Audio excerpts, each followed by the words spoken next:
ಮತ್ತೊಂದು ಕಡೆ ಸಿಎಂ ಸಿದ್ದರಾಮಯ್ಯ ವಿರುದ್ಧ ಲೋಕ ಅಸ್ತ್ರ, ಅದರಲ್ಲೂ ಎಫ್ಐಆರ್ ದಾಖಲಾಗೇ ಬಿಡುತ್ತೆ ಅನ್ನೋ ರೀತಿಯ ಚರ್ಚೆಗಳು. ಇದರ ನಡುವೆ ಮಹಾರಾಷ್ಟ್ರ ಕಾಂಗ್ರೆಸ್ಗೂ ಕೂಡ ಮುಜುಗರವನ್ನ ತಂದಿದೆ ಮೂಡ ವಿಚಾರ. ಯಾವುದೇ ಕ್ಷಣದಲ್ಲಾದರೂ ಕೂಡ ಮಹಾ ವಿಧಾನಸಭೆಗೆ ಎಲೆಕ್ಷನ್ ಆಗಬಹುದು ಅನ್ನೋ ರೀತಿಯ ಲಕ್ಷಣಗಳು ಗೋಚರಿಸ್ತಾ ಇದೆ. ಗಡಿಭಾಗದ 30ಕ್ಕೂ ಹೆಚ್ಚು ಕ್ಷೇತ್ರಗಳಲ್ಲಿ ಕನ್ನಡಿಗರೇ ನಿರ್ಣಾಯಕ.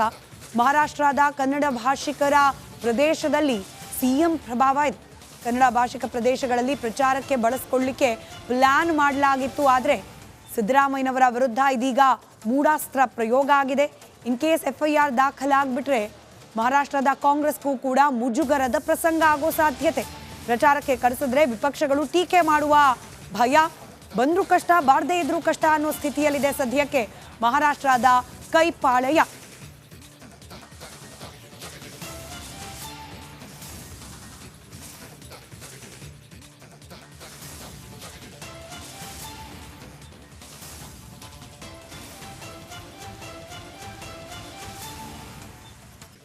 ಮತ್ತೊಂದು ಕಡೆ ಸಿಎಂ ಸಿದ್ದರಾಮಯ್ಯ ವಿರುದ್ಧ ಲೋಕ ಅಸ್ತ್ರ, ಅದರಲ್ಲೂ ಎಫ್ಐಆರ್ ದಾಖಲಾಗೇ ಬಿಡುತ್ತೆ ಅನ್ನೋ ರೀತಿಯ ಚರ್ಚೆಗಳು. ಇದರ ನಡುವೆ ಮಹಾರಾಷ್ಟ್ರ ಕಾಂಗ್ರೆಸ್ಗೂ ಕೂಡ ಮುಜುಗರವನ್ನ ತಂದಿದೆ ಮೂಡ ವಿಚಾರ. ಯಾವುದೇ ಕ್ಷಣದಲ್ಲಾದರೂ ಕೂಡ ಮಹಾ ವಿಧಾನಸಭೆಗೆ ಎಲೆಕ್ಷನ್ ಆಗಬಹುದು ಅನ್ನೋ ರೀತಿಯ ಲಕ್ಷಣಗಳು ಗೋಚರಿಸ್ತಾ ಇದೆ. ಗಡಿಭಾಗದ 30ಕ್ಕೂ ಹೆಚ್ಚು ಕ್ಷೇತ್ರಗಳಲ್ಲಿ ಕನ್ನಡಿಗರೇ ನಿರ್ಣಾಯಕ. ಮಹಾರಾಷ್ಟ್ರದ ಕನ್ನಡ ಭಾಷಿಕರ ಪ್ರದೇಶದಲ್ಲಿ ಸಿಎಂ ಪ್ರಭಾವ ಇದೆ.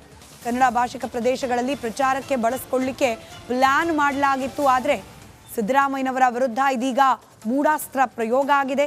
ಇನ್ ಕೇಸ್ ಎಫ್ಐಆರ್ ದಾಖಲಾಗ್ಬಿಟ್ರೆ ಮಹಾರಾಷ್ಟ್ರದ ಕಾಂಗ್ರೆಸ್ಗೂ ಕೂಡ ಮುಜುಗರದ ಪ್ರಸಂಗ ಆಗೋ ಸಾಧ್ಯತೆ. ಪ್ರಚಾರಕ್ಕೆ ಕರೆಸಿದ್ರೆ ವಿಪಕ್ಷಗಳು ಟೀಕೆ ಮಾಡುವ ಭಯ.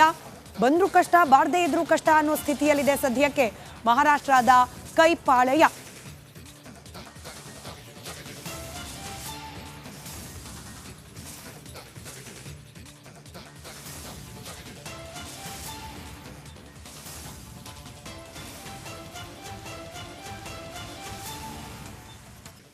ಮತ್ತೊಂದು ಕಡೆ ಸಿಎಂ ಸಿದ್ದರಾಮಯ್ಯ ವಿರುದ್ಧ ಲೋಕ ಅಸ್ತ್ರ, ಅದರಲ್ಲೂ ಎಫ್ಐಆರ್ ದಾಖಲಾಗೇ ಬಿಡುತ್ತೆ ಅನ್ನೋ ರೀತಿಯ ಚರ್ಚೆಗಳು.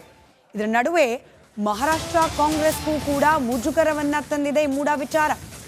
ಯಾವುದೇ ಕ್ಷಣದಲ್ಲಾದರೂ ಕೂಡ ಮಹಾ ವಿಧಾನಸಭೆಗೆ ಎಲೆಕ್ಷನ್ ಆಗಬಹುದು ಅನ್ನೋ ರೀತಿಯ ಲಕ್ಷಣಗಳು ಗೋಚರಿಸ್ತಾ ಇದೆ. ಗಡಿಭಾಗದ 30ಕ್ಕೂ ಹೆಚ್ಚು ಕ್ಷೇತ್ರಗಳಲ್ಲಿ ಕನ್ನಡಿಗರೇ ನಿರ್ಣಾಯಕ.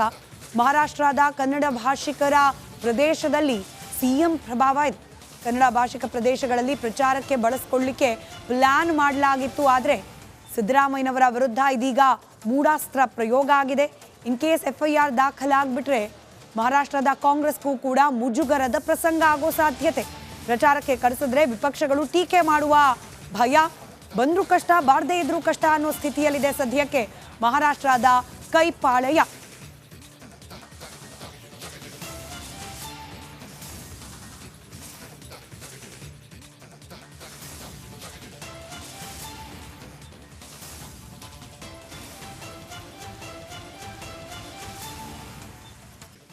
ಮತ್ತೊಂದು ಕಡೆ ಸಿಎಂ ಸಿದ್ದರಾಮಯ್ಯ ವಿರುದ್ಧ ಲೋಕ ಅಸ್ತ್ರ, ಅದರಲ್ಲೂ ಎಫ್ಐಆರ್ ದಾಖಲಾಗೇ ಬಿಡುತ್ತೆ ಅನ್ನೋ ರೀತಿಯ ಚರ್ಚೆಗಳು. ಇದರ ನಡುವೆ ಮಹಾರಾಷ್ಟ್ರ ಕಾಂಗ್ರೆಸ್ಗೂ ಕೂಡ ಮುಜುಗರವನ್ನ ತಂದಿದೆ ಮೂಡ ವಿಚಾರ.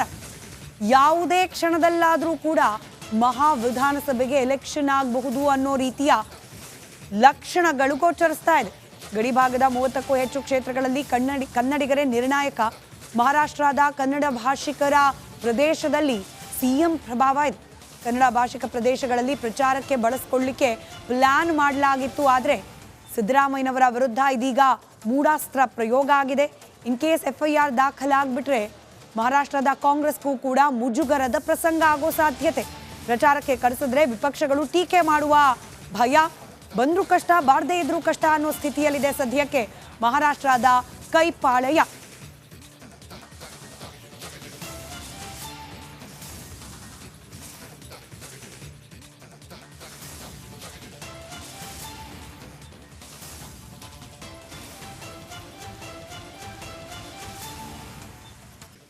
ಮತ್ತೊಂದು ಕಡೆ ಸಿಎಂ ಸಿದ್ದರಾಮಯ್ಯ ವಿರುದ್ಧ ಲೋಕ ಅಸ್ತ್ರ, ಅದರಲ್ಲೂ ಎಫ್ಐಆರ್ ದಾಖಲಾಗೇ ಬಿಡುತ್ತೆ ಅನ್ನೋ ರೀತಿಯ ಚರ್ಚೆಗಳು. ಇದರ ನಡುವೆ ಮಹಾರಾಷ್ಟ್ರ ಕಾಂಗ್ರೆಸ್ಗೂ ಕೂಡ ಮುಜುಗರವನ್ನ ತಂದಿದೆ ಮೂಡ ವಿಚಾರ. ಯಾವುದೇ ಕ್ಷಣದಲ್ಲಾದರೂ ಕೂಡ ಮಹಾ ವಿಧಾನಸಭೆಗೆ ಎಲೆಕ್ಷನ್ ಆಗಬಹುದು ಅನ್ನೋ ರೀತಿಯ ಲಕ್ಷಣಗಳು ಗೋಚರಿಸ್ತಾ ಇದೆ. ಗಡಿಭಾಗದ 30ಕ್ಕೂ ಹೆಚ್ಚು ಕ್ಷೇತ್ರಗಳಲ್ಲಿ ಕನ್ನಡಿಗರೇ ನಿರ್ಣಾಯಕ. ಮಹಾರಾಷ್ಟ್ರದ ಕನ್ನಡ ಭಾಷಿಕರ ಪ್ರದೇಶದಲ್ಲಿ ಸಿಎಂ ಪ್ರಭಾವ ಇದೆ.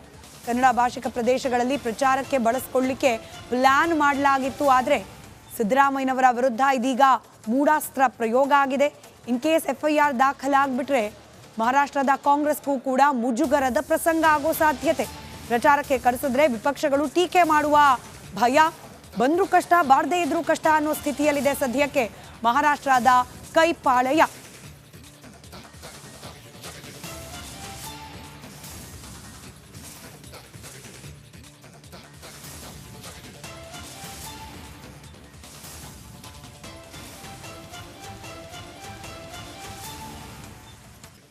ಮತ್ತೊಂದು ಕಡೆ ಸಿಎಂ ಸಿದ್ದರಾಮಯ್ಯ ವಿರುದ್ಧ ಲೋಕ ಅಸ್ತ್ರ, ಅದರಲ್ಲೂ FIR ದಾಖಲಾಗೇ ಬಿಡುತ್ತೆ ಅನ್ನೋ ರೀತಿಯ ಚರ್ಚೆಗಳು.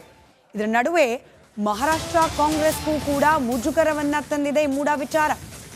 ಯಾವುದೇ ಕ್ಷಣದಲ್ಲಾದರೂ ಕೂಡ ಮಹಾ ವಿಧಾನಸಭೆಗೆ ಎಲೆಕ್ಷನ್ ಆಗಬಹುದು ಅನ್ನೋ ರೀತಿಯ ಲಕ್ಷಣಗಳು ಗೋಚರಿಸ್ತಾ ಇದೆ. ಗಡಿಭಾಗದ 30ಕ್ಕೂ ಹೆಚ್ಚು ಕ್ಷೇತ್ರಗಳಲ್ಲಿ ಕನ್ನಡಿಗರೇ ನಿರ್ಣಾಯಕ. ಮಹಾರಾಷ್ಟ್ರದ ಕನ್ನಡ ಭಾಷಿಕರ ಪ್ರದೇಶದಲ್ಲಿ ಸಿಎಂ ಪ್ರಭಾವ ಇದೆ. ಕನ್ನಡ ಭಾಷಿಕ ಪ್ರದೇಶಗಳಲ್ಲಿ ಪ್ರಚಾರಕ್ಕೆ ಬಳಸಿಕೊಳ್ಳಲಿಕ್ಕೆ ಪ್ಲಾನ್ ಮಾಡಲಾಗಿತ್ತು. ಆದರೆ ಸಿದ್ದರಾಮಯ್ಯನವರ ವಿರುದ್ಧ ಇದೀಗ ಮೂಢಾಸ್ತ್ರ ಪ್ರಯೋಗ ಆಗಿದೆ. ಇನ್ ಕೇಸ್ FIR ದಾಖಲಾಗ್ಬಿಟ್ರೆ ಮಹಾರಾಷ್ಟ್ರದ ಕಾಂಗ್ರೆಸ್ಗೂ ಕೂಡ ಮುಜುಗರದ ಪ್ರಸಂಗ ಆಗೋ ಸಾಧ್ಯತೆ. ಪ್ರಚಾರಕ್ಕೆ ಕರೆಸಿದ್ರೆ ವಿಪಕ್ಷಗಳು ಟೀಕೆ ಮಾಡುವ ಭಯ. ಬಂದ್ರೂ ಕಷ್ಟ, ಬಾರದೇ ಇದ್ರೂ ಕಷ್ಟ ಅನ್ನೋ ಸ್ಥಿತಿಯಲ್ಲಿದೆ ಸದ್ಯಕ್ಕೆ ಮಹಾರಾಷ್ಟ್ರದ ಕೈಪಾಳಯ.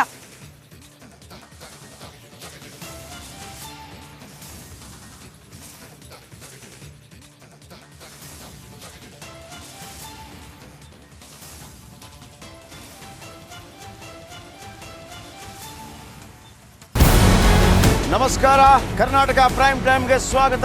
ನಾನು ಜಯಪ್ರಕಾಶ್ ಶೆಟ್ಟಿ. ಇಡೀ ಕರ್ನಾಡು ಇವತ್ತು ರೆಬೆಲ್ ಆಗಿ ನಿಂತಿದೆ. ಈ ಹಗರಣಗಳನ್ನು ಸದನದಲ್ಲಿ ಪ್ರಸ್ತಾಪ ಮಾಡಲು ಕೂಡ ಕಾಂಗ್ರೆಸ್ ಹಿಂದೇಟು ಹಾಕಿದ್ದೇಕೆ? ನಿಮ್ಗೆ ಸಂಬಳ ಅದಕ್ಕೆ, ನಿಮಗೆ ವಾಹನ ಅದಕ್ಕೆ, ನಿಮಗೆ ವೆಪನ್ ಅದಕ್ಕೆ, ನೀವು ಅದನ್ನು ಸೆರೆ ಹಿಡಿಬೇಕಾಗಿತ್ತು. ನೀವು ವಿದ್ಯುತ್ ಬರ ಇದೆ ಅಂತ ಹೇಳ್ತಾ ಇದ್ದೀರಿ, ಎಲ್ಲಿ ಬರ ಇದೆ ನೀವು ಹೇಳಬೇಕು. ಪಾಕಿಸ್ತಾನ್ ಆಕ್ಯುಪೈಡ್ ಕಾಶ್ಮೀರ್ ಅದು ಎಂದೆಂದಿಗೂ ನಮ್ಮದು. 40 ಮೆಷಿನ್ಗಳು ತಂದಿತ್ತು ನೋಟ್ ಎಣಿಸುವುದಕ್ಕೆ, ಅದೇ ಹಾಳಾಯಿತು. ಮಥುರಾದ ಗಲಾಟೆ ಇದೆಯಲ್ಲ, ಅದು ಸ್ಥಳೀಯವಾಗಿ ಕೂತು ಪರಿಹರಿಸಬಹುದಾದಂಥ ಕಾನೂನಿದೆ. ಗ್ಯಾರಂಟಿ ಯೋಜನೆಯಿಂದ ನಷ್ಟ ಆಗಿದೆ, ಲಾಭ ಆಗಿದೆ, ದಯವಿಟ್ಟು ಹೇಳಿ. Dawood Ibrahim most wanted criminal ಯಾವಾಗಾದ ಅಂದರೆ ಇಲ್ಲಿ ತನಕ ಭಾರತ ದೇಶದಲ್ಲಿ ಓರ್ವ ದಲಿತ ಪ್ರಧಾನಿಯಾದಂಥ ಇತಿಹಾಸವೇ ಇಲ್ಲ. ರಿಪಬ್ಲಿಕ್ ವರ್ಲ್ಡ್ ಆಪ್ ಇದು ಕೇವಲ ಅಪ್ಲಿಕೇಶನ್ ಅಲ್ಲ, ಸಮಗ್ರ ಸುದ್ದಿಗಳ ಸಂಪರ್ಕ ಮಾರ್ಗಕ್ಕೆ ಕ್ರಾಂತಿಕಾರಿ ಬದಲಾವಣೆ. ರಿಪಬ್ಲಿಕ್ ವರ್ಲ್ಡ್ ಆಪ್ ಕೇವಲ ಸುದ್ದಿ ಅಪ್ಲಿಕೇಶನ್ ಅನ್ನ ಪರಿಚಯ ಮಾಡ್ತಾ ಇಲ್ಲ, ಬದಲಾಗಿ ಡಿಜಿಟಲ್ ಸುದ್ದಿ ಬಳಕೆಯ ಹೊಸ ಯುಗಕ್ಕೆ ನಾಂದಿ ಹಾಡ್ತಾ ಇದೆ.